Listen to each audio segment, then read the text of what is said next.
Hola chicos y chicas, en este tema vamos a hablar de España en la Edad Media, la vida en la España medieval. ¿Cómo era la vida y la cultura en Al-Ándalus?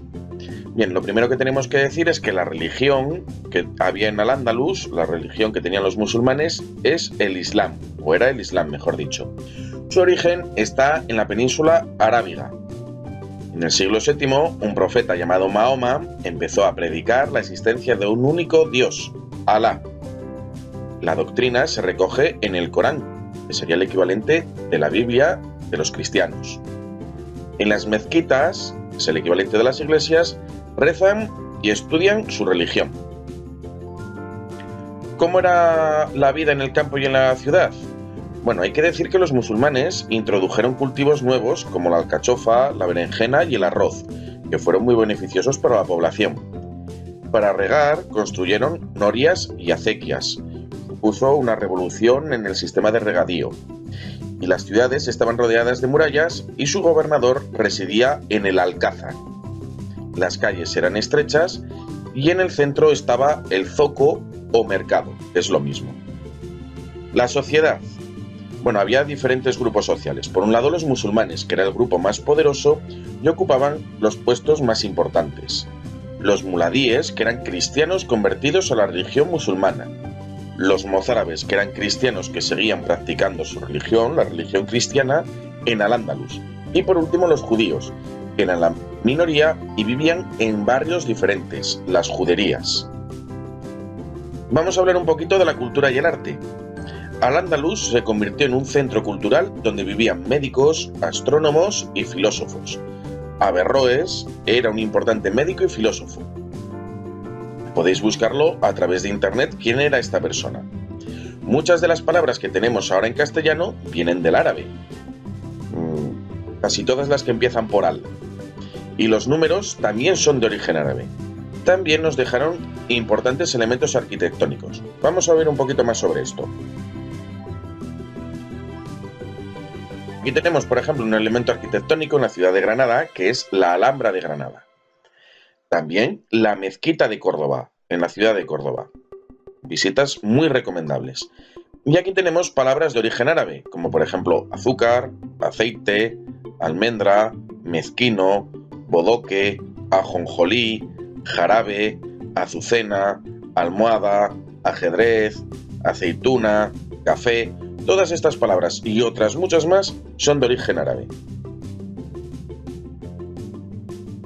Vamos a ver ahora cómo era la vida en las ciudades cristianas. La sociedad medieval cristiana era estamental. Estaba dividida en tres estamentos o grupos. La nobleza en la cima, el clero en el medio y los campesinos en la base. La mayor parte de la población era campesina y vivía en aldeas, vivía de la agricultura además.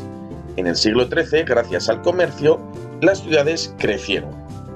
Las ciudades se dividían en barrios o burgos y sus habitantes eran burgueses, artesanos que vivían de su oficio y mercaderes. Es decir, que las ciudades estaban divididas en barrios, como ahora, eran ciudades mucho más pequeñas, y esos barrios recibían el nombre de burgos. Y vivían los burgueses en ellas, que solían ser artesanos, que tenían un oficio, como por ejemplo zapateros, cuchilleros, etc.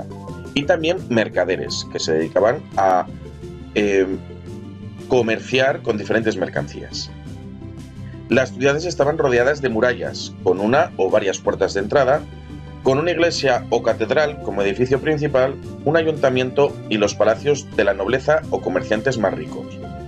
En la plaza del mercado era donde se realizaban las transacciones comerciales más importantes. Vamos a ver un poco lo que era la artesanía, que hablaba aquí antes que vivían los artesanos, a ver quiénes eran. Los artesanos eran personas con un oficio. Carpinteros, tejedores, herreros, zapateros.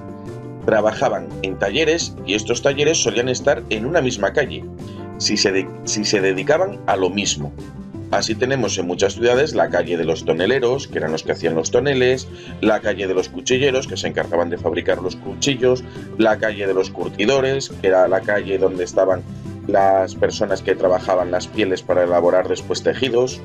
Y los artesanos se dividían en tres categorías: los maestros, Los maestros, que eran los dueños de estos talleres y los que transmitían el oficio a los demás, los oficiales, que eran como trabajadores de primera, y los aprendices, que aprendían de los oficiales y de los maestros. Ocupaban el último puesto. El comercio. Los comerciantes o mercaderes vivían en las ciudades e intercambiaban productos en las plazas. El comercio hizo prosperar a muchas ciudades y posibilitó que se construyeran edificios más importantes, más palacios, catedrales, universidades. Tenemos el ejemplo de una ciudad medieval, rodeada por sus murallas, una puerta principal de acceso, aunque podía haber otras. Tenemos aquí el castillo, aquí tenemos un palacio, la plaza del mercado, la catedral, el ayuntamiento y una iglesia. Este es un ejemplo típico de una ciudad medieval. Si pensamos en algunas de las ciudades que tenemos en Castilla, como por ejemplo Burgos o Salamanca, la parte antigua está más o menos distribuida de esta manera. Y esto es todo. Espero que os haya resultado interesante el vídeo, que hayáis aprendido mucho y hasta la próxima. Adiós.